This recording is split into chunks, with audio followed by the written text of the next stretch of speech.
सुप्रभात बच्चों, प्यारे बच्चों। आज हम 7वीं कक्षा के पाठ नंबर 4 कठपुतली का अध्ययन करेंगे, जिसके कवि भवानी प्रसाद मिश्र जी हैं। जैसा कि इसके नाम से ही पता चल रहा है, कठपुतली। ये कठपुतली के बारे में है। कठपुतली जो हमारी एक प्राचीन लोक कला है, यह हमारे देश में बहुत प्रसिद्ध है। यह अन्य देशों में भी बहुत प्रसिद्ध है। कठपुतली जो काठ और कपड़े से बनी होती है। प्यारे बच्चों, आज हम कठपुतली कविता का अध्ययन करेंगे। कृपया इसे ध्यान से सुने और अपनी नोटबुक में नोट भी करें। कठपुतली।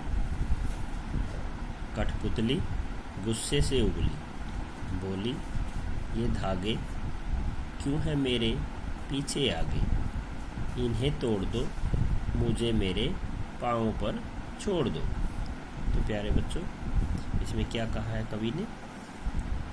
इसमें कवि ने डोरियों से बंधी एक कठपुतली के स्वतंत्र होने की इच्छा प्रकट की है। कवि कहता है कि कठपुतली अपनी इस गुलामी से बहुत गुस्से में है। मतलब गुलामी की जंजीरों से, गुलामी रूपी धागों से बंदी होने के कारण वो बहुत गुस्से में है। और कहती है ये धागे मेरे शरीर के आगे पीछे क्यों बंधे हुए हैं, मेरे शरीर के आगे पीछे क्यों बंधे हैं। तुम इन्हें तोड़ दो, अर्थात मुझे आज़ाद कर दो और मुझे मेरे पाँव पर छोड़ दो, अर्थात मुझे स्वतंत्र होकर चलने दो। इस पद में कवि ने कठपुतली के स्वतंत्र होने की इच्छा को प्रकट किया है। तो अगला पद क्या है बच्चों? सुनकर बोली और कठपुतलियाँ कि हाँ, बहुत दिन हुए हमें अपने मन के छंद छुए। तो प्यारे बच्चों, इसमें कवि क्या कहना चाहते हैं? इसमें कठपुतली की बात सुनकर अन्य कठपुतलियों के स्वतंत्र होने की इच्छा प्रकट की गई है। तो प्यारे बच्चों, इसमें कवि कह रहे हैं कि एक कठपुतली के स्वतंत्र होने की इच्छा सुनकर अन्य कठपुतलियाँ भी बोली। वे कहने लगी कि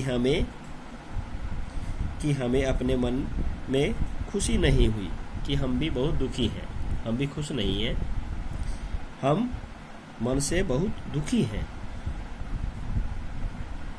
तो प्यारे बच्चों, इसमें आगे क्या है? मगर पहली कठपुतली सोचने लगी, ये कैसी इच्छा मेरे मन में जगी। तो इसमें क्या कह रहे हैं कवि?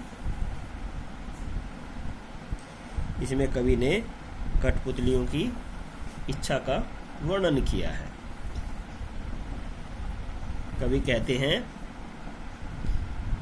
रहे हैं कि अन्य कठपुतलियों के स्वतंत्र होने की इच्छा देखकर पहली कठपुतली सोचने लगी, यह मेरे मन में स्वतंत्र होने की इच्छा पता नहीं कैसे आ गई, पता नहीं कैसे जगी।